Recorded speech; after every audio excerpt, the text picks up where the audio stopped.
প্রধান উপদেষ্টা ডক্টর মোহাম্মদ ইউনূস বলেছেন, একতাতেই সরকারের শক্তি। ঐক্যবদ্ধভাবে জুলাই ঘোষণাপত্র দিতে না পারলে উদ্দেশ্য ব্যাহত হবে। সব মামলায় খালাস পাওয়ায় ১৭ বছর পর কারামুক্ত সাবেক স্বরাষ্ট্র প্রতিমন্ত্রী লুৎফুজ্জামান বাবর। সাবেক স্বৈরাচারী প্রধানমন্ত্রী শেখ হাসিনা ভারতে কোন স্ট্যাটাসে আছেন অন্তর্বর্তী সরকার জানে না, বলেছেন পররাষ্ট্র মন্ত্রণালয়ের মুখপাত্র রফিকুল আলম। জামাত ক্ষমতায় গেলে চাঁদাবাজ ও দুর্নীতিমুক্ত মানবিক দেশ গঠন করা হবে, বলেছেন দলটির আমির ডাক্তার শফিকুর রহমান।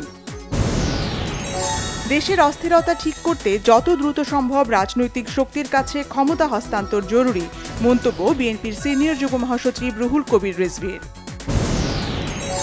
নির্বাচন কমিশনার আব্দুর রহমান এল মাসুদ বলেছেন, কোনো ভোটই রাতে হবে না। জাতীয় নাগরিক কমিটির মুখ্য সমন্বয়ক সার্জিস আলম বলেছেন, বাংলাদেশের যত নাগরিককে সীমান্তে হত্যা করা হয়েছে তার বিচার আন্তর্জাতিক আদালতে করতে হবে। ছাত্র জনতার অভ্যুত্থানের ঘোষণাপত্র ইস্যুতে সরকারের দৃশ্যমান পদক্ষেপ না থাকা এবং অনীহার অভিযোগ বৈষম্য বিরোধী ছাত্রদের। বুধবার মতিঝিলে ক্ষুদ্র নৃগোষ্ঠীর শিক্ষার্থীদের শান্তিপূর্ণ সমাবেশে হামলার নিন্দা জানিয়েছে অন্তর্বর্তীকালীন সরকার। উত্তরার আজমপুরে শিক্ষার্থী মুগ্ধ হত্যার ঘটনায় ট্রাইব্যুনালে অভিযোগ পরিবারের। অভিযোগ জানানো হয়েছে লক্ষ্মীপুরের ডাক্তার ফয়েজ আহমেদকে গুলি করে ছাদ থেকে ফেলে হত্যার ঘটনায়ও। ওষুধ, পোশাক সহ বিভিন্ন নিত্যপণ্যের ওপর আরোপিত বাড়তি ভ্যাট রিভিউ করা হচ্ছে, জানিয়েছেন অর্থ উপদেষ্টা সালেউদ্দিন আহমেদ।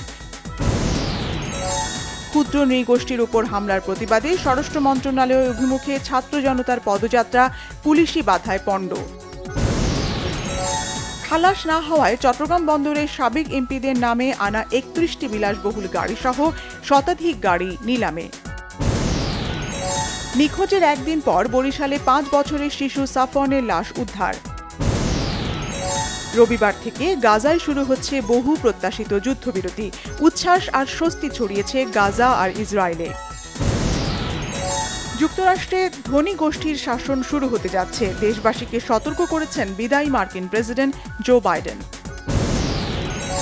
জয় দিয়েই চট্টগ্রাম পর্ব শুরু করেছে ফরচুন বরিশাল, ঢাকাকে হারিয়েছে ৮ উইকেটে। বাংলাদেশ ফুটবল ফেডারেশন সভাপতি তাবিত আউয়াল ও বাংলাদেশি বংশোদ্ভূত ইংলিশ ফুটবলার হামজা চৌধুরীর সাক্ষাৎ। কলকাতায় সিনেমায় অভিষেক হচ্ছে পরিমণির, মুক্তি পাচ্ছে ফেলু বক্সি, কিন্তু ভিসা না পাওয়ায় যেতে পারছেন না সিনেমার প্রচারে। নিজ বাসায় বলিউড তারকা সাইফ আলী খানের উপর হামলা, ক্ষতবিক্ষত হয়েছেন তিনি।